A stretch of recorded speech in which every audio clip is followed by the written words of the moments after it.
سید الشہداء کی عظمتوں پر بآواز بلند صلوات. اللہم صلی علی محمد وآل محمد وعجل فرجہ. رحم اللہ من قرأ الفاتحہ.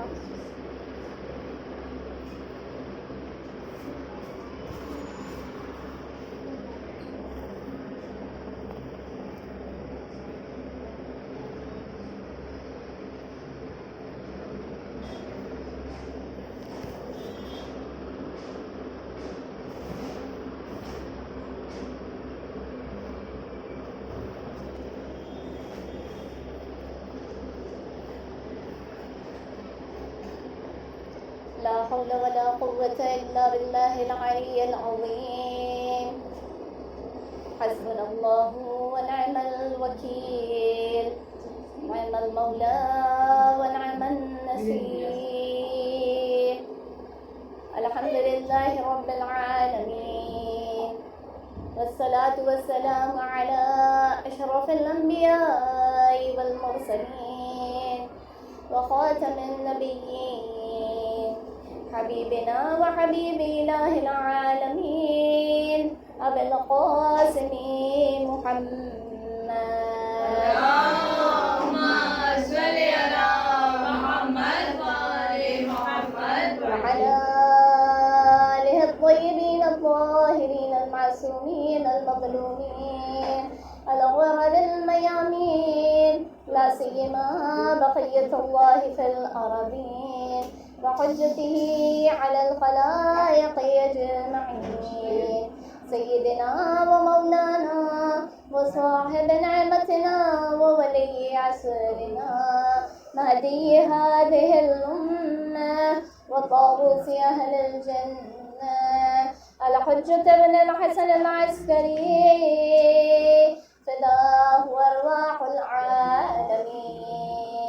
صلوات. اللہم صلی علی محمد وآل محمد ولعنة الله على أعدائهم أجمعين من يوم عداوتهم إلى قيام يوم الدين. بسم الله الرحمن الرحيم.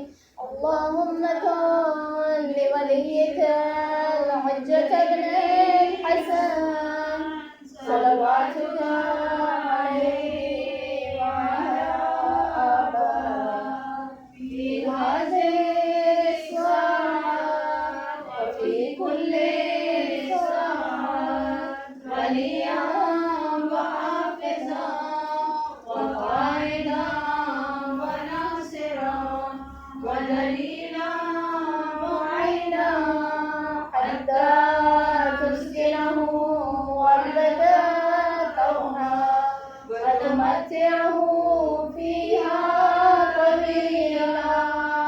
اللہم صلی علی محمد وآل محمد وعجل.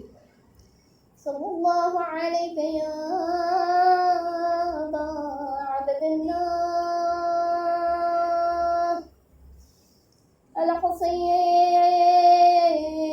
الحسين المظلوم على طشان غريب بكربلاء. صلى الله عليك يا ابن رسول الله يا رحمة الله الواسعة يا باب نجاة الأمة ورحمة الله وبركاته. صلوات. اللہم صلی علی محمد وآل محمد وعجل فرجہ. أما بعد، فقد قال الله تبارك وتعالى في كتابه المبين وقرآنه المجيد وقوله الحق. بسم الله الرحمن الرحيم. ياسين والقرآن الحكيم إنك لمن المرسلين على صراط مستقيم. درود بھیجتے ہیں محمد. اللہم صلی علی محمد وآل محمد وعجل فرجہ. عزیزان محترم السلام علیکم ورحمۃ اللہ وبرکاتہ۔ وعلیکم السلام ورحمۃ اللہ وبرکاتہ۔ اگر ہم تاریخ میں دیکھیں تو جتنے اہل بیت علیہ السلام کے چاہنے والے ہیں، تو جب بھی ان کی خوشیوں کا موقع ہوتا ہے تو ہم اس میں خوشی مناتے ہیں، جب غم کا موقع ہوتا ہے تو ہم غم زدہ ہو جاتے ہیں، اور ہم ہمیشہ اگر خوشی اور غم ٹکرا جاتے ہیں تو ہم ہمیشہ غم کو ترجیح دے دیتے ہیں۔ آخر ایسا ہم کیوں کرتے ہیں؟ کیونکہ اہل بیت وہ افراد، وہ اللہ کے نمائندے ہیں جنہوں نے آدمیت کو انسانیت میں تبدیل کیا، جنہوں نے آدمی کو انسان بنایا، انسان کو مسلمان بنایا، اور مسلمان کو سلمان بنایا۔ ایک صلوات بھیجتے ہیں اللہم صلی علی محمد وعلی محمد۔ اہل بیت نے ہمیں اسلام سکھایا، اہل بیت نے ہمیں صراط مستقیم دکھایا۔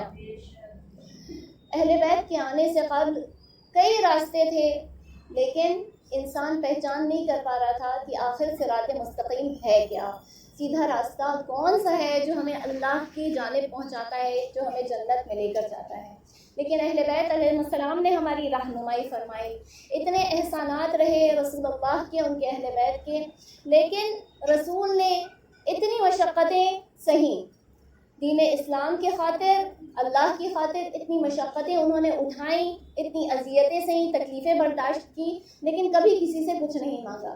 ہاں آخر میں مانگا تو وہ بھی اللہ کے حکم پر مانگا، جب اللہ تعالیٰ نے کہا کہ اے میرے نبی آپ اپنی امت سے کہہ دیجئے کہ میں اپنی اس کار رسالت کے بدلے میں اپنی اہل بیت کی مودت چاہتا ہوں۔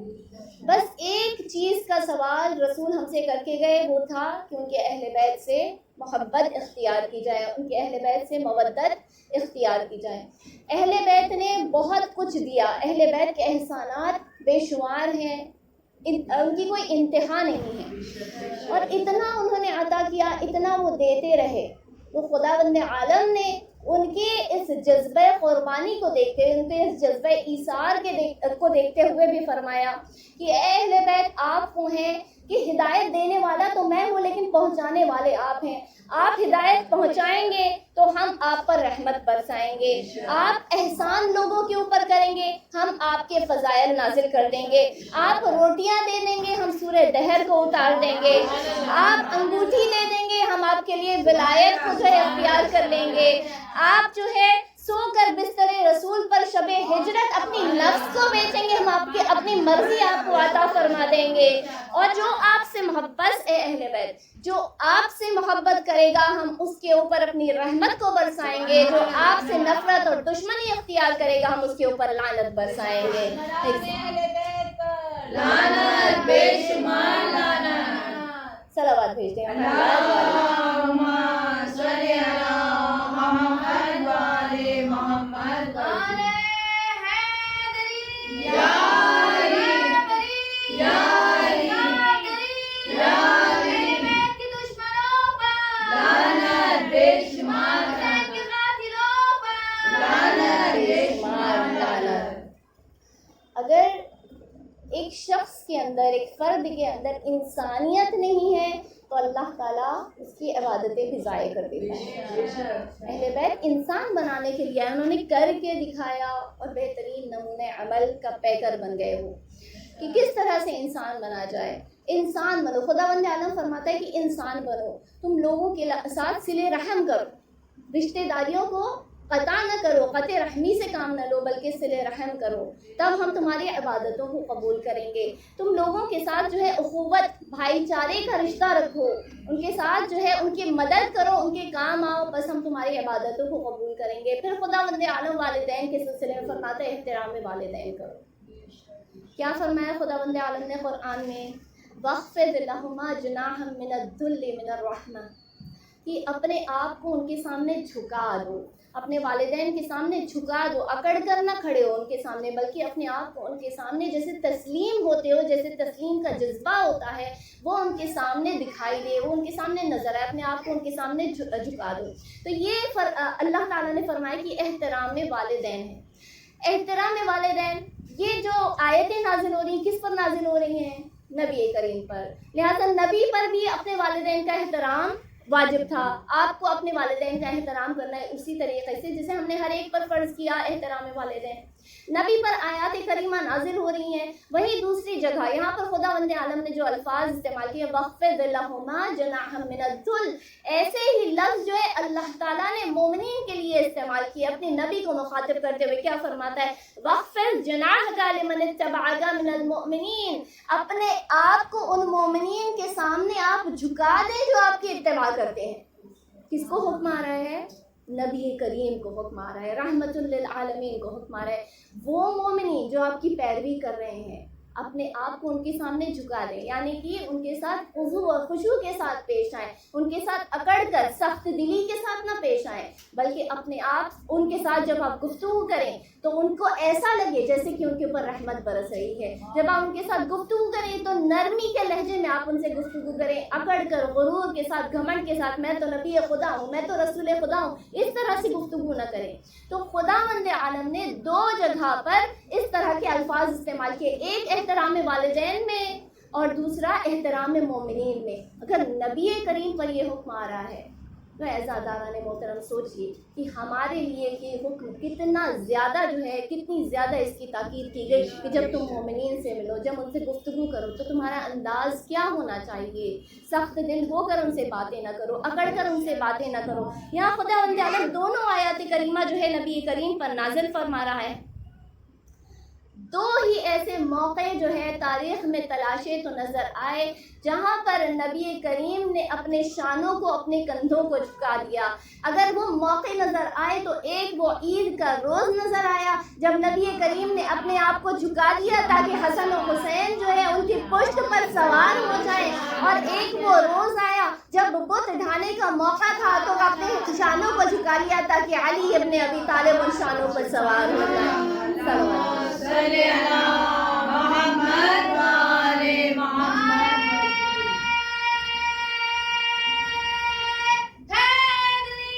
یا علی کے قاتلوں پر لعنت بے شمار لعنت. ہمارے امام 14 معصوموں کی عظمتوں پر آواز بلند سلوات. اللہم صلی علی محمد وآل محمد. انسان کو حکم ہے کہ اپنے والدین کا احترام کرو، احترام کرو، ان سے اف تک نہ کرنا. ولا تقل لهما اف، اف تک جو سب سے کم ترین لفظ ہوتا ہے، جو حرف ہوتا ہے، جو انسان جو ہے بیزار ہو کے کسی سے کہتا ہے اف، یہ بھی نہ کہنا ان سے. جب وہ بوڑھے ہو جائیں تب ان سے اف تک نہ کہنا.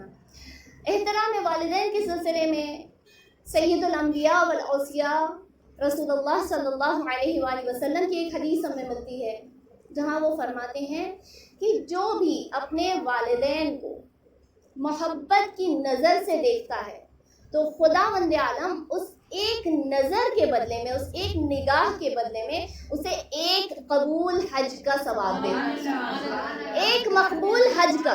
دیکھیے ہر ایک کا حج قبول بھی نہیں ہوتا، لیکن صرف ان کے چہرے کو محبت کی نظر سے دیکھنے کے بدلے اللہ تعالیٰ ایک مقبول حج کا ثواب دے رہا ہے.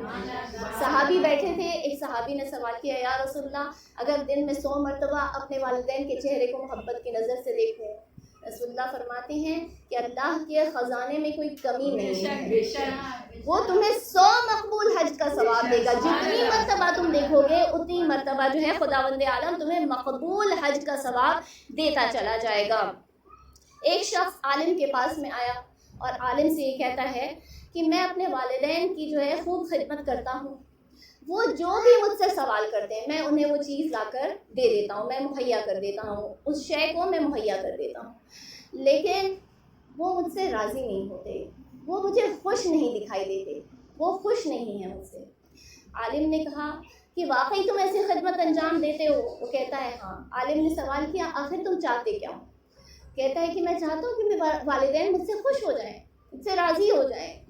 تو عالم کہتے ہیں کیا تم نے اپنے اس جملے پر غور نہیں کیا کہ وہ جب سوال کرتے ہیں تب تم انہیں لا کے دیتے ہو. کیا تم نے اپنے بچپنے کے عالم کو نہ دیکھا کہ تم اس دنیا میں آئے بھی نہیں تھے اور تمہارے والدین نے تمہارے لیے تمام آرام و آسائش کے سامان مہیا کرنا شروع کر دیے تھے, تمہارے لیے گہوارہ بنایا, تمہارے لیے جو ہے بہترین کھلونے لے کر آئے, تمہارے لیے ہر طرح کی آرام و آسائش کا انتظام کیا. جب گرمیاں آتی تھی گرمی آنے سے پہلے گرمی کے موسم کے لباس لے کر آتے تھے, جب ٹھنڈیاں آتی تھی تو اس کے پہلے تمہارے لباس لے کر آتے تھے, تمہیں اسکول میں جانا ہوتا ہے تو اس کے پہلے جو ہے ان کو فکر ہوتی ہے تمہارے اسکول جانے کی اور تمہارے فیس وغیرہ کے انتظام کرنے کی, تمہاری کتابوں کے انتظام کرنے کی, حتیٰ کہ بچہ کتنا ہی بڑا کیوں نہ ہو جائے لیکن والدین تب بھی اس کے لیے فکر مند رہتے ہیں. ابھی محرم آنے والا ہے, کیا تمہارے پاس سیاہ لباس ہے؟ والدین تمہارا انتظام سوال کرنے سے پہلے کرتے ہیں. اے شخص, اگر تمہیں انہیں راضی کرنا ہے, تمہیں خوش کرنا ہے تو ان کے سوال کرنے سے پہلے ان کے ارادے کو جان لو اور اسے پورا کرنے کی کوشش کرو. یہ والدین کا احترام ہے اگر تم خوش کرنا چاہتے ہو. رسول اللہ صلی اللہ علیہ وآلہ وسلم نے کیا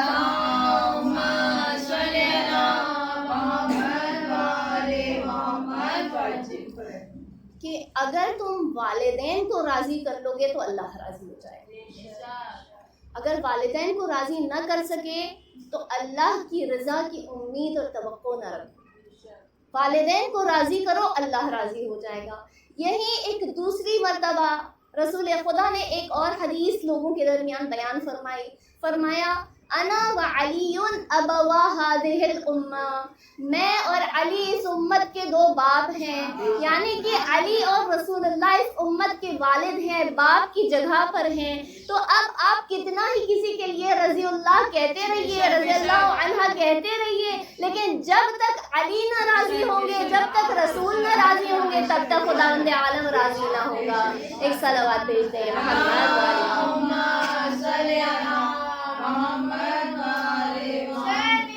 زندہ باد, زندہ باد, زندہ باد, مردہ باد, مردہ باد, مردہ باد. لعنت بے شمار حسین کے قاتلوں پر, لعنت بے شمار لعنت. شیخ عباس قمی کو پہچانتے ہیں؟ کون ہے شیخ عباس قمی؟ مفاتیح الجنان کے رائٹر ہیں, اس کے مؤلف ہیں. شیخ عباس قمی کتنا بڑا مرتبہ حاصل کیا. آج ہر ایک کے گھر میں مفاتیح الجنان ہے, کوئی گھر مفاتیح الجنان سے خالی نہیں, ہر ایک استفادہ کر رہا ہے اس سے. اتنا بڑا مقام حاصل ہو گیا. لیکن ان کی ایک اور کتابیں, کئی کتابیں انہوں نے جو ہے لکھی ہیں, تحریر فرمائی ہیں. مفاتیح الجنان لکھنے کے بعد میں انہوں نے ایک اور کتاب تحریر فرمائی اور آپ کے ذہن میں بھی ہوگی, منازل الآخرہ. تمام آخرت کی منزلوں کے سلسلے میں انہوں نے اس میں بیان کیا ہے, واقعات بیان کیے, منازل الآخرہ. اچھا, جب لکھا تو والد کو بھی خبر نہیں ہوئی کہ انہوں نے یہ کتاب لکھی ہے. والد جانتے تھے کہ بیٹا ہے, کتابیں لکھتا رہتا ہے, لیکن یہ خبر نہیں تھی کہ منازل الآخرہ نام کی کوئی کتاب لکھی ہے. اور اتنی مشہور ہوئی وہ کتاب لکھنے کے بعد میں کہ خود شیخ عباس قمی جو تھے وہ ذاکر اہل بیت نہیں تھے, یعنی کہ ممبر پر آ کر جو ہے خطاب نہیں کیا کرتے تھے. تو جو دوسرے ذاکرین تھے, جو دوسرے علماء تھے, جو ممبروں پر آیا کرتے تھے, لہٰذا وہ اس کتاب سے استفادہ کرنے لگے. اب ممبروں پر آتے تھے, کتاب کا حوالہ دیتے تھے, کتاب میں سے بیان کرتے تھے. ایک مرتبہ شیخ عباس قمی اپنے والد کے ساتھ ایسے ہی ایک بزم میں بیٹھے ہوئے تھے, تشریف فرما تھے. ممبر پر ذاکر جو ہے بیان فرما رہا تھا. بیان کرتے کرتے اس کے ہاتھ میں کتاب تھی, منازل الآخرہ کتاب تھی. اس نے جو ہے اس کتاب کو کھولا, اس میں سے ایک واقعہ بیان کیا اور پھر کتاب کو بند کیا. کچھ دیر بعد دوبارہ اس میں سے جو ہے ایک واقعہ بیان کیا, کتاب کو بند کیا. یہاں شیخ عباس قمی اپنے والد کے ساتھ بیٹھے ہوئے تھے. والد نے جو ہے حضرت عباس قمی سے کہا کہ اے بیٹا, اتنی کتابیں لکھتے رہتے ہو, پتہ نہیں کیا کیا لکھتے رہتے ہو, ایسی کتاب لکھو, اتنی بہترین کتاب ہے, ایسی کتاب ذرا تحریر فرماؤ. شیخ عباس قمی نے سنا, کتاب ان کی ہے, والد کو معلوم نہیں ہے. شیخ عباس قمی کا جواب کیا تھا؟ جی بابا انشاءاللہ, جی بابا انشاءاللہ. یہ نہیں بتایا کہ لکھی تو میں نے ہی ہے, پڑھ تو میری ہی کتاب سے رہے. جی بابا انشاءاللہ. 4 لوگ ادھر ادھر سے جو جانتے تھے شیخ عباس قمی کو، جانتے تھے کہ ان کی لکھی ہوئی کتابیں دیکھنے لگے ان کو. خیر کسی نے اس مجلس میں کچھ نہیں کہا. جب مجلس کا اختتام ہوا، ایک مرتبہ شیخ عباس کا ایک دوست ان کے پاس آتا ہے اور کہتا ہے اے عباس، تم نے اپنے والد کو بتایا کیوں نہیں کہ جس کتاب کا حوالہ دے دے کر جو ہے ذاکر ممبر سے بیان کر رہا تھا وہ تمہاری ہی لکھی ہوئی کتاب ہے، تمہاری ہی تحریر کی ہوئی کتاب ہے. شیخ عباس قمی کہتے ہیں 2 اسباب کی بنا پر. سب سے پہلے میں نے یہ کتاب اللہ تعالیٰ کے لیے لکھی، اپنے بابا کے لیے نہیں لکھی، اپنے والد کی خاطر نہیں لکھی، اللہ کی خاطر لکھی ہے. دوسرا یہ کہ اگر میں انہیں یہ بتا دیتا کہ یہ میری لکھی ہوئی کتاب ہے تو میرے والد کے چہرے پر کچھ دیر کے لیے شرمندگی کے آثار آ جاتے کہ میں نے اتنی بھری مجلس میں اپنے بیٹے کی کتاب کو بھی نہ پہچانا، اپنے بیٹے کی تحریر کو بھی نہ پہچانا، لہٰذا ان کے چہرے پر شرمندگی اور پشیمانی کے جو آثار نمایاں ہو جاتے میں اسے گوارا نہیں کر سکتا تھا کہ کچھ دیر کے لیے صحیح اپنے والد کو اپنے سامنے شرمندہ ہوتے ہوئے دیکھوں. بس حضرت عباس قمی کا مقام دیکھیے کہ آج اللہ تعالیٰ نے ان کا ذکر گھر گھر کر دیا اور ہر ایک ان کے ذکر سے استفادہ فرما رہا ہے. یہ ہوتا ہے احترام والدین کا نتیجہ. جتنے عالم رہے ہیں جس سے آپ سوال کریں گے ہر ایک ہی کہیں گے ماں کی خدمت، اولاً ماں کی خدمت، دوسرے والدین کی خدمت، ماں باپ دونوں کی خدمت. ان کی دعاؤں کی وجہ سے ہم اس مقام پر پہنچے، ان کی خدمت کرتے ہوئے اس مقام پر پہنچے. شیخ مرتضیٰ انصاری کی جب والدہ کا انتقال ہوا تھا تو اس طرح سے پھوٹ پھوٹ کر رو رہے تھے جیسے ایک چھوٹا بچہ پھوٹ پھوٹ کر رویا کرتا ہے. لوگوں نے سوال بھی کیا تھا کہ آپ اس طرح سے رو رہے ہیں. وہ کہتے تھے وہ ماں جس کی دعاؤں سے آج مجھے یہ مقام حاصل ہوا ہے، وہ ماں، وہ دعا کرنے والی ماں اب نہیں رہی، اس کا سایہ نہ رہا. یہ ہوتا ہے احترام والدین. ایک صلوات بھیجتے ہیں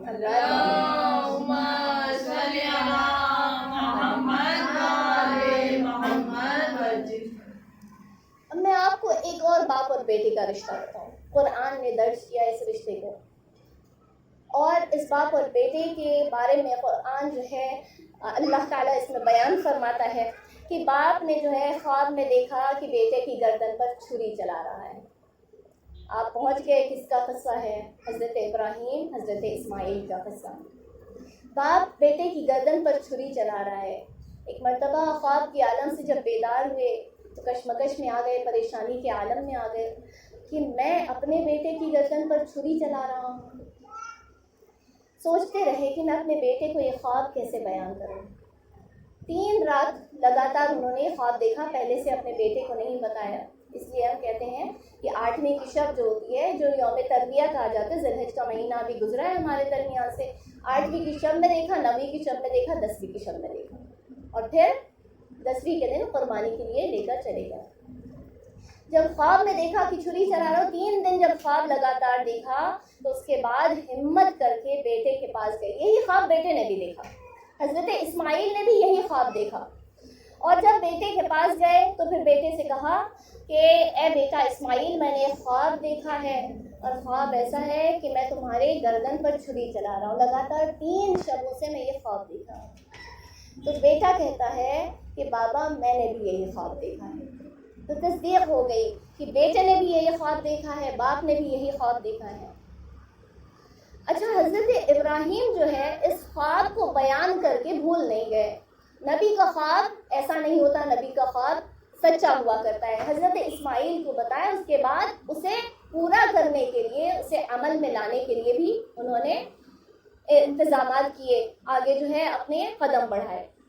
حضرت اسماعیل سے کہا کہ ٹھیک ہے بیٹا، تو پھر مجھے اس خواب پر عمل کرنا پڑے گا. اب مسلمان جو ہے اس خواب کو اتنا مانتا ہے، یہ خواب آ رہا ہے، ہم کہہ دیں یا نبی اللہ یہ خواب ہی تو تھا، اس کے اوپر عمل کرنے کی کیا ضرورت تھی. تو پلٹ کے جو ہے معصومین علیہ السلام ہمیں جواب دیں گے کہ انبیاء اور معصومین کے خواب عام لوگوں جیسے نہیں ہوتے، یہ خواب سچے ہوتے ہیں. انہیں رویا کہا جاتا ہے. یہ رویا ہوتے ہیں، اللہ کی طرف سے صدق خواب ہوا کرتے ہیں. یہ شیطان کی طرف سے نہیں ہوتا، یہ یوں ہی جو ہے ہمارے دماغ کے فطور نہیں ہوا کرتے جو ہمیں خواب میں آیا کرتے ہیں. ایک نبی کا خواب سچا ہوتا ہے. عزیزان محترم، ایک نبی کا خواب اتنا سچا کہ نبی اس پر عمل کرنے پر آمادہ ہو جائے، تو لوگوں نے یہ کیسے کہہ دیا، مسلمانوں نے یہ کیسے کہہ دیا کہ اگر نبی کا خواب اتنا سچا تو نبی جو ہے وہ ہم جیسے؟ جب ہمارے اور نبی کے خواب میں اتنا فرق ہے تو نبی کی حقیقت میں، ان کے وجود میں اور ہمارے وجود میں کتنا فرق ہونا چاہیے۔ اب حضرت ابراہیم نے جب حضرت اسماعیل سے کہا، یہ خواب بیان کیا، اس کے بعد فرماتے ہیں بیٹے سے مشورہ لے رہے ہیں۔ تو ہمیں کئی سارے جو ہے اس میں سبق ملتے ہیں کہ کیسے والدین کو جو ہے اپنی فیملی کے ساتھ میں، اپنے خاندان کے ساتھ میں کس طرح سے رہنا چاہیے، اپنے بچوں سے مشورہ کرنا چاہیے۔ یہ ساری جو ہے بہت سارے اس میں سبق ہوتے ہیں، لیکن ابھی یہ میرا ٹاپک نہیں ہے۔ تو حضرت ابراہیم اپنے بیٹے اسماعیل سے کیا کہتے ہیں، فانظر ماذا تری، تو پھر دیکھو اس میں ہمیں کیا کرنا چاہیے، یعنی بیٹے سے پوچھا میں کیا کروں اس کے سلسلے میں، تم بھی کچھ مجھے مشورہ دو۔ اور حضرت اسماعیل کیا کہتے ہیں، ستجدنی انشاء اللہ من الصابرین، اے بابا آپ کو جو حکم آیا ہے وہ پورا کیجئے، انشاءاللہ آپ مجھے صبر کرنے والوں میں سے پائیں گے۔ یہاں حضرت ابراہیم تیار ہوتے ہیں، چھری لیتے ہیں، ایک پٹی لیتے ہیں، ایک کپڑا لیتے ہیں اپنے ساتھ میں، حضرت اسماعیل کو تیار کرتے ہیں، اپنی بیوی ہاجرہ سے، اپنی زوجہ ہاجرہ سے کہتے ہیں کہ میں ذرا اسماعیل کو لے کر باہر جا رہا ہوں، بتاتے نہیں ہیں، آخر ماں ہے، بتاتے نہیں ہیں کس وجہ سے جا رہا ہوں، اور یہاں سے گھر سے دونوں باپ بیٹے چلے جاتے ہیں۔ یہاں ان کا گھر سے نکلنا تھا، شیطان تو طاق میں رہتا ہے کہ کیسے میں لوگوں کو گمراہ کروں، ورغلاؤں، بس اس نے دیکھا کہ معصوم تو گھر سے باہر نکل چکا ہے، بہترین موقع ہے جا کے جناب حاجرہ کو میں وسوسہ کروں، انہیں گمراہ کرنے کی کوشش کروں۔ یہاں حضرت ابراہیم باہر نکلتے ہیں، یہاں شیطان گھر میں داخل ہوتا ہے۔ گھر میں داخل ہونے کے بعد جناب حاجرہ سے کہتا ہے کہ آپ کے شوہر آپ کے بیٹے کو ذبح کرنے کے لیے لے گئے ہیں، اپنے ساتھ چھری لے گئے ہیں، ذبح کرنے کے لیے لے گئے ہیں۔ جیسے ہی یہ کہتا ہے تو جناب حاجرہ پریشان ہونے لگتی ہیں، دل بے چین ہونے لگتا ہے کہ کیا میرے شوہر واقعی میرے بیٹے کو جو ہے ذبح کرنے کے لیے لے گئے ہیں، اسے قتل کرنے کے لیے لے گئے ہیں؟ پھر کہتا ہے کہ آپ کے شوہر جو ہے وہ بوڑھے ہو چکے ہیں، وہ سٹیا چکے ہیں، ان کا دماغ خراب ہو چکا ہے۔ جیسے ہی یہ جملہ کہتا ہے جناب حاجرہ کہتی ہیں یہاں سے دور ہو جا، تو شیطان تو ابلیس ہے۔ ہم جناب حاجرہ سے سوال کریں گے آپ کو کیسے پتا چلا کہ یہ ابلیس تھا، یہ شیطان تھا؟ تو جناب حاجرہ ہمیں پلٹ کر جواب دیں گی، جو کسی نبی کے دماغ پر شک کرتا ہے اور یہ سمجھتا ہے کہ نبی کا دماغ سٹیا گیا ہے یا وہ بوڑھا ہو چکا ہے، اب اس کے وہ قتل ہو چکا ہے، تو یہ شیطان، یہ کوئی مسلمان نہیں ہو سکتا، یہ شیطان ہی ہو سکتا ہے۔ تو جو آخری وقت میں رسول کے یہ کہتے رہے کہ رسول کو ہذیان ہو گیا ہے، وہ انسان شکل میں تو تھے لیکن اصل میں وہ شیطان تھے۔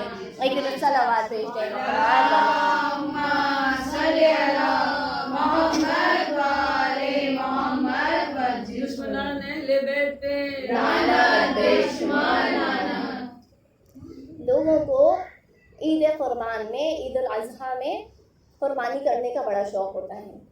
خصوصاً آپ دیکھیں کہ اہل سنت کے افراد جو ہیں، ابھی اتنا کووڈ کا اتنا بڑا پینڈمک جو ہے ہمارے درمیان سے چل رہا ہے، اتنی بڑی وبا چل رہی ہے، بہت سارے مذہب تشیعوں میں جتنے لوگ تھے انہوں نے احتیاط کے بنا پر یا تو ایسی جگہوں میں پیسے بھجوا دیے جہاں پر قربانی ہو رہی تھی۔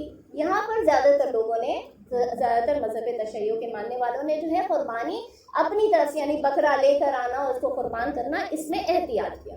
لیکن آپ نے دیگر اہل سنت کے افراد کو دیکھا ہوگا، ان کے یہاں ویسے ہی قربانیاں ہوتی ہیں، بہت سینے سے لگائے رہتے ہیں کہ قربانی کرنا ہے ہمیں عید قربان میں، عید اضحیٰ میں۔ ویسے قربانی کرنا سنت موقدہ ہے، جس کے پاس بھی حیثیت ہو وہ قربانی کرے، حتیٰ کہ یہ کہا کہ قرض لے کے بھی قربان کرو، تو قربانی کرنا سنت موقدہ ہے۔ لیکن کبھی کبھی جو دم بھرتے ہیں کہ ہم سے بہتر رسول کے عشق کرنے والے کوئی نہیں، ہم سے بہتر جو ہے سنت پر عمل کرنے والے کوئی نہیں، وہ بھی اس سنت کو لے کر بہت زیادہ جو ہے اسے محبوب سمجھتے ہیں، اس سنت کو کہ ہمیں قربانی کرنی ہے، تو اپنے سینے سے لگائے رہتے ہیں۔ اتنی محبوب ہے ان کو یہ قربانی، یہ نبی، اور کس لیے محبوب ہے؟ کیا کہتے ہیں کہ یہ نبی کی سنت ہے۔ کس نبی کی سنت ہے؟ ہمارے نبی کی سنت ہے۔ سنت تو ہے، انہوں نے قربانی کی، لیکن چلی کہاں سے یہ سنت؟ نبی ابراہیم سے، جو ہماری امت کے نبی نہیں ہے، ایک دیگر امت کے، گزشتہ امت کے نبی ہیں۔ کہتے ہیں یہ نبی ابراہیم کی سنت ہے، لہٰذا ہم اس پر عمل کرنا چاہتے ہیں۔ یہ نبی ابراہیم کو تحفہ دیا گیا، اس لیے کہ جب قربانی کا وقت آیا تھا تو حضرت اسماعیل کے بدلے اللہ تعالیٰ نے ایک دمبا بھیج دیا تھا اور دمبا قربان ہو گیا تھا. تو اپنے سینے سے لگائے رہتے کہ یہ قربانی ہم کو کرنا ہے. کئی دن پہلے سے جو ہے تمام انتظامات ہونے لگتے ہیں. نبی ابراہیم کو تحفہ اللہ نے دیا تو کہاں دیا, کہاں ملا یہ تحفہ؟ تو پھر جواب یہی ملے کہ خواب میں ملا تھا. قربانی کرنے کا حکم آیا کہاں؟ حقیقی زندگی میں تو نہیں آیا, خواب کے عالم میں تھے تب یہ حکم آیا کہ تم قربان کرو. بس ان لوگوں نے اس خواب کو اتنا زیادہ اہمیت دی اور اس سنت کو اتنی زیادہ اہمیت دی اور اپنی عید قربان میں اتنا زیادہ جو ہے جانوروں کو تلاش کر کر کے جو ہے قربانی کرتے ہیں. لیکن غدیر کے روز رسول اکرم دن کی روشنی میں, سورج کی تپتے ہوئے دھوپ میں, اس کی چمک میں لوگوں کو بازو اٹھا اٹھا کے علی ابن ابی طالب کو دکھاتے رہے. سنت ابراہیم یاد رہی, سنت نبی کو بھول گئے. ایک صلوات بھیجتے ہیں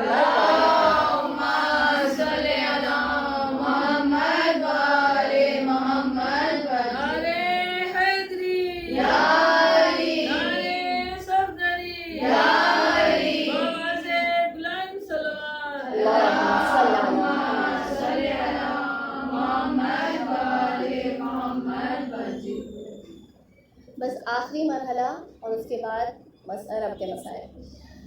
قربانی کا جانور جو ہوتا ہے, خصوصاً حج میں جب قربانی کی جاتی ہے, جانور کیسا ہونا چاہیے؟ پورا صحیح اور سالم ہونا ضروری ہے. اس کے کچھ کنڈیشنز ہوتے ہیں, کچھ شرائط ہوتی ہیں قربانی کے جانور کی. یہاں پر ہم سے جو ہے وہ لیفٹ کر دی جاتی ہیں وہ شرائط. ٹھیک ہے چلو تھوڑا سا اس کا کان کٹا ہوا ہے, ایک کان نہیں, یہ چل جائے گا, لولا لنگڑا ہے, یہاں پر قربانی کرنے کے لیے اتنی شرائط عائد نہیں ہوتی. لیکن حج میں قربانی کی بہت ساری شرائط ہوتی ہیں. پورا صحیح و سالم ہونا چاہیے جانور, بالکل بھی عیب نہیں ہونا چاہیے, کوئی نقص نہیں ہونی چاہیے, کوئی خرابی نہیں ہونی چاہیے جانور میں. ایک قربانی کا جانور, اس میں عیب نہیں ہونا چاہیے, اس میں نقص نہیں ہونا چاہیے, اس میں خرابی نہیں ہونی چاہیے. مسلمان ڈھونڈ ڈھونڈ کر ایسا جانور جو ہے تلاش کر لے کر آتا ہے تاکہ وہ اللہ کی راہ میں اسے قربانی میں پیش کر سکے, اسے قربان کر سکے. ایک جانور, یہ کس کے بدلے میں یہ سنت جو بنی, یہ کس کے بدلے میں قربان کون ہونے والا تھا؟ حضرت اسماعیل. اسماعیل کے بدلے میں یہ جانور اللہ تعالیٰ نے جنت سے بھیجا, یہ دمبا جو ہے اللہ تعالیٰ نے جنت سے بھیجا. اور کیوں اس میں جب ہم حج پر جاتے ہیں تو اس میں نقص اور عیب نہیں ہونا چاہیے؟ مسلمان پلٹ کر یہی جواب دے گا, اس لیے کہ ایک معصوم کے بدلے میں یہ قربانی ہونے والی تھی. ایک معصوم کامل ہوتا ہے, ایک معصوم پرفیکٹ ہوتا ہے, اس میں کوئی عیب نہیں ہوتا. لہٰذا جانور بھی وہ تلاشا جاتا ہے جس میں کوئی عیب نہ ہو, کوئی نقص نہ ہو, کوئی خرابی نہ ہو. تو حضرت اسماعیل کا مرتبہ بڑا یا رسول خدا کا مرتبہ بڑا؟ حضرت اسماعیل کو ریپلیس کرنے کے لیے ان کے بدلے میں جو جانور آ رہا ہے قربانی کا, اس میں کوئی نقص نہ ہو, اس میں کوئی خرابی نہ ہو, اس میں کوئی عیب نہ ہو. لیکن رسول اللہ جو اپنے جگہ پر, اپنے مقام پر جسے جانشین بنا رہے ہیں, جسے لوگوں نے قبول نہیں کیا لیکن اپنی طرف سے جسے خلیفہ بنایا, وہ اس طرح سے عیب دار ہو, اس طرح سے اس میں نقص ہو, اس طرح سے خرابیاں ہو کہ لوگوں سے ممبر رسول سے کھڑے ہو کر لوگوں کو بیان کرے, اے لوگوں جب میں تمہیں صراط مستقیم پر, سیدھے راستے پر چلاتا رہوں تو میرے پیچھے پیچھے چلتے رہنا, اور جس وقت تم دیکھو کہ میں گمراہ ہو گیا ہوں, مجھے ہذیان ہو رہا ہو, تو تم مجھے چھوڑ کر چلے جانا. ایسے خلیفہ کو تم اپنا خلیفہ بنا رہے ہو, ایسے شخص کو تم اپنا خلیفہ بنا رہے ہو, اور رسول کے بنائے ہوئے خلیفہ کو قبول نہیں کر رہے. عزیزان محترم, یہ اہل بیت ہیں جو بہترین افراد ہیں جو رسول کی جگہ پر قیام کر سکتے ہیں. اہل بیت کے علاوہ کوئی اس جگہ پر کھڑے ہونے کے لائق نہیں ہے, کوئی اس ممبر پر آنے کے لائق نہیں ہے جو ممبر رسول ہے. یہ اہل بیت کے افراد ہیں. اہل بیت جنہوں نے آدمیت کو انسانیت میں تبدیل کیا, ایک انسان کو مسلمان بنایا، مسلمان کو مومن بنایا اور مومن کو جنت تک پہنچایا، مومن کو صراط مستقیم پر باقی رکھا، مومن کو اس صراط مستقیم سے اس پل صراط تک جو ہے انہیں پہنچا دیا۔ اور روز آخرت بھی، روز قیامت بھی جب پل صراط پر سے ہم گزر رہے ہوں گے تو یہی اہل بیت ہوں گے جو ہمارا ہاتھ تھامنے کے لیے وہاں پر پل صراط پر موجود ہیں۔ اور اگر خداوند عالم نے کوئی بہترین مثال اس سلسلے میں قائم کی تو وہ سید الشہداء ابا عبداللہ الحسین کے علاوہ کوئی مثال نظر نہیں آتی۔ کیسے اپنا خون بہا کر دین اسلام کو بچایا ہے، کیسے اپنا خون بہا کر صراط مستقیم کو محفوظ کر دیا ہے۔ عزاداران محترم، آج 5ویں محرم ہمارے درمیان آ چکی ہے۔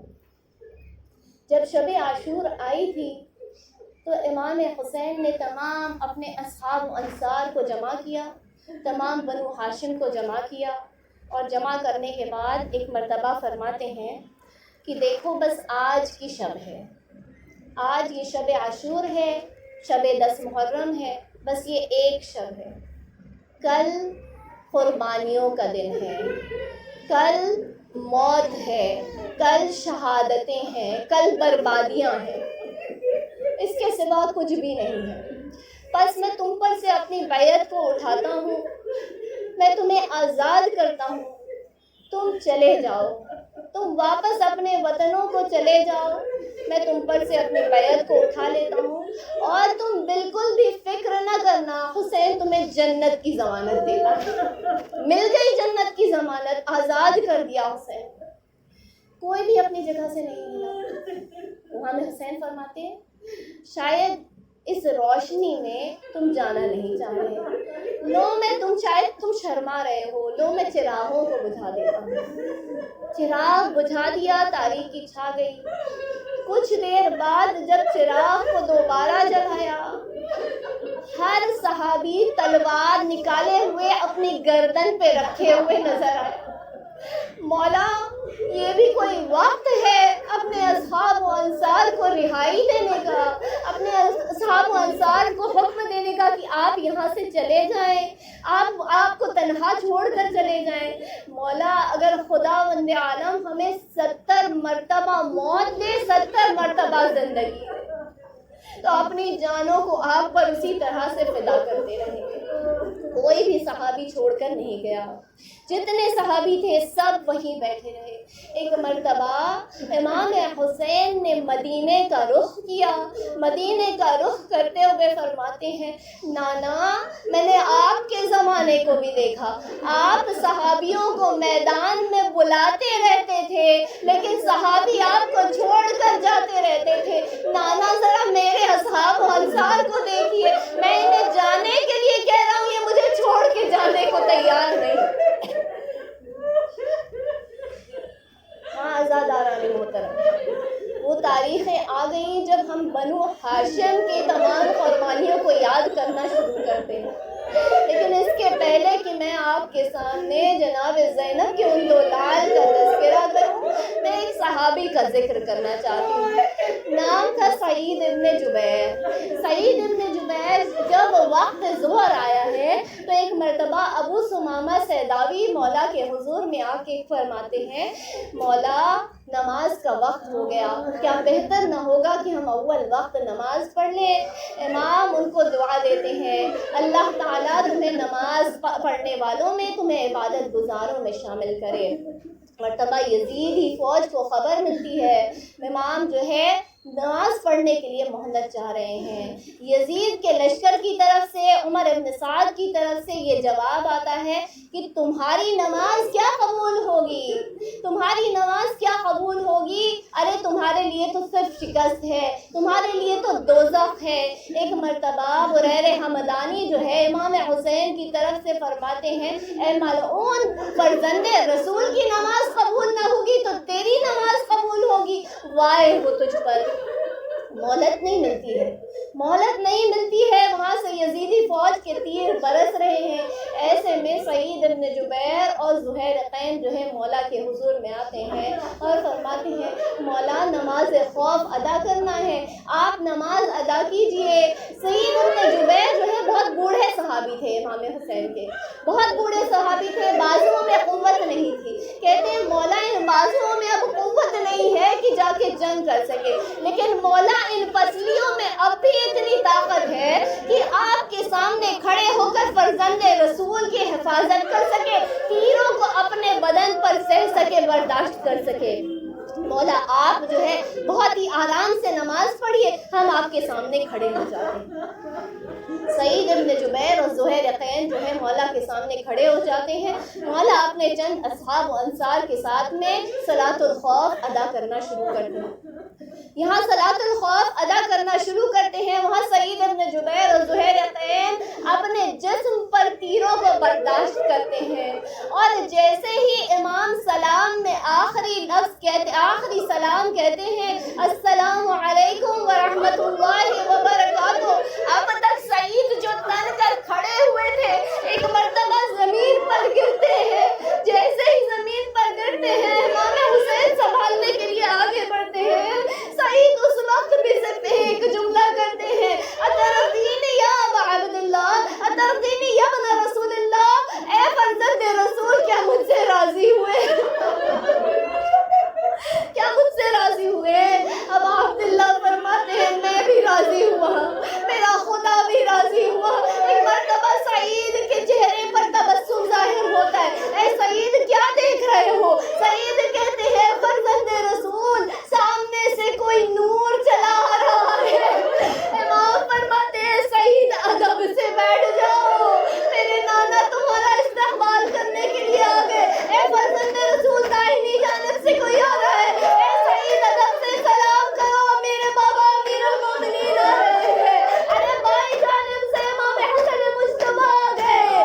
ایک مرتبہ قائدی کی طرف سے سعید فرماتے ہیں کوئی نقاب پوش بیوی، کوئی نورانی بیوی چلی آ رہی ہے۔ امام فرماتے سعید اپنے پیروں کو سمیٹ لو، میری غریب ماں فاطمہ چلی آ رہی ہے۔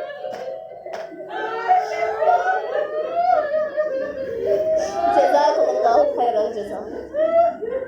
اللہ تعالیٰ کوئی غم نہ دے سوائے ہمیں حسین کے۔ اللہ تعالیٰ شکر ادا کرتا ہے اپنے بندوں کا۔ تم میرے لیے ایک عمل بھی انجام دو گے، میرے لیے ایک قربانی دو گے، میں اس کا بہترین صلہ تمہیں دوں گا۔ آپ دیکھیں کربلا کی تاریخ میں باریک سے باریک گفتگو جو خیموں کے اندر ہو رہی ہے وہ بھی ہمیں پتہ چلی۔ کربلا کے پہلے ہمیں کچھ معلوم نہ تھا، لیکن کربلا میں حضرت قاسم کے بارے میں پتہ چل رہا ہے۔ جب قاسم جو ہے اجازت لینے کے لیے آئے تو اپنے چچا کے قدموں پر گر گئے، چچا کے قدموں کا بوسہ لینے لگے۔ حضرت علی اصغر کے بارے میں معلوم پڑ رہا ہے کیسے ماں جو ہے اسے سجا رہی ہے، کیسے سنوار رہی ہے، ایک ایک باریکی۔ جناب زینب علیہ خیمے کے اندر امام حسین سے کیا گفتگو کر رہی، کیا کلام کر رہی، ایک ایک باریکی کو اللہ نے نمایاں کر دیا، پھیلا دیا، دنیا میں کائنات میں پھیلا دیا، بلندی دے دی، ذکر کو احیا کر دیا۔ لیکن اگر تاریخ میں کربلا کے واقعات میں اگر کسی کے بارے میں ہمیں سب سے کم کوئی بات معلوم پڑتی ہے تو وہ زینب کے 2 لال۔ کیوں نہیں معلوم پڑتا؟ کیوں مختل میں کچھ ان کے بارے میں نہیں لکھا ہے؟ یہ لکھا ہے کہ جہاد کرنے گئے، کچھ چیزیں لکھی ہوئی لیکن زیادہ کچھ نہیں لکھا مختل میں۔ یہ سب ذاکرین کا اپنے خیالات ہیں کہ زینب نے اپنے بچوں کو کیسے تیار کیا ہوگا، زینب نے اپنے بچوں سے کیا کہا ہوگا، لیکن مختل میں ہمیں روایتوں میں زیادہ جملے نہیں ملتے ہیں۔ کیوں نہیں ملتے؟ اس لیے کہ جناب زینب نے کبھی اپنے بچوں کا نام نہیں لیا۔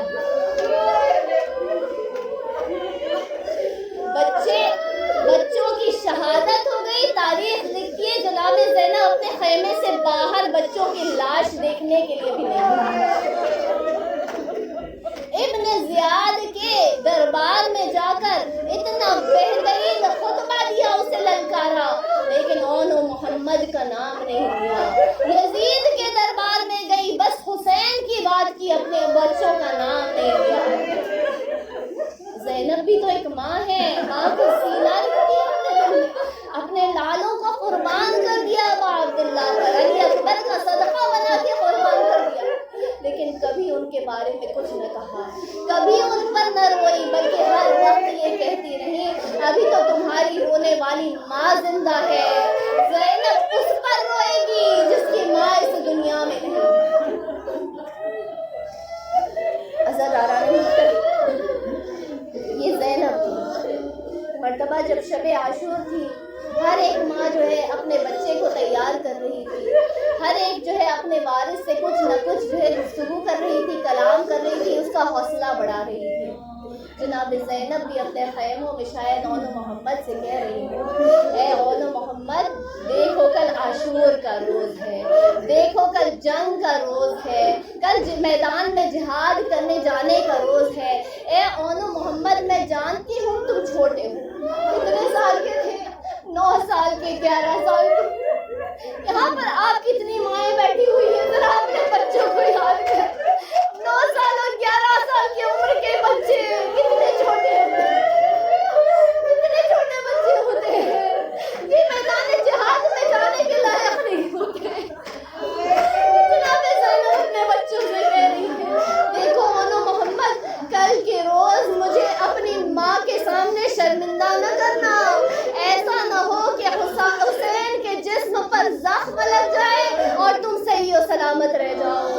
اے اونو محمد، دیکھو تمہارے جسموں میں جعفر طیار کا خون دوڑ رہا ہے، تمہارے جسم میں میرے بابا علی ابن ابی طالب کا خون دوڑ رہا ہے، تم حیدر کرار کے نواسے ہو، تم جعفر طیار کے پوتے ہو، دیکھو کل کے روز مجھے اپنی ماں کے سامنے شرمندہ نہ کرنا۔ بچے کہتے رہے، ہاں اماں ہم ضرور میدان جہاد۔ روز عاشور آیا، بچے انتظار کرتے رہے، اب ہمیں جو ہے اجازت ملے گی۔ تاریخ لکھتی ہے بچے بار بار امام حسین کے پاس آتے تھے، اجازت لینا چاہتے تھے، امام حسین کسی نہ کسی بہانے سے ٹال دیا کرتے تھے۔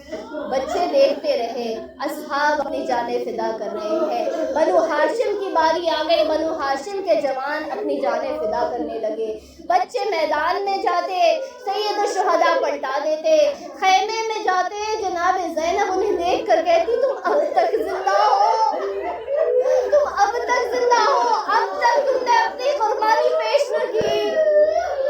دیکھو بچوں، میرے بھیا حسین پر اگر کوئی آنچ آ گئی تو تمہاری ماں روز قیامت اپنی ماں کو نظروں سے نظریں ملا کر نہ دیکھ پائے گی۔ ارے میری ماں مجھ سے سوال کرے گی تو میں کیا جواب دوں گی؟ بچے کہتے ہیں اماں ہم بار بار جو ہے ماموں کے پاس جاتے ہیں، ماموں ہمیں اجازت نہ دیتے، آپ خود ہی ہمیں اذن دلوا دیجیے۔ ایک مرتبہ جناب زینب اپنے بھائی کو بلواتی ہے، کہنے لگتی ہے، اے بھیا میرے بچوں کو میدان میں جانے کی اجازت دیجیے۔ مرتبہ امام حسین فرماتے ہیں، اے میری ماں جائی، میں کیسے ان بچوں کو جانے دوں، یہ میرے جگر کے ٹکڑے ہیں، یہ میرے سینوں کے پالے ہیں، میں کیسے انہیں اجازت دوں؟ امام حسین اجازت نہیں دے رہے۔ ایک مرتبہ تاریخ بتاتی ہے کہ امام حسین نے جو صدائے استغاثہ بلند کی ہے، امام حسین نے جو صدائے استغاثہ بلند کی، الا هل من ناصر ينصرنا لوجه الله، الا هل من ذاب يذبنا عن حرم رسول الله،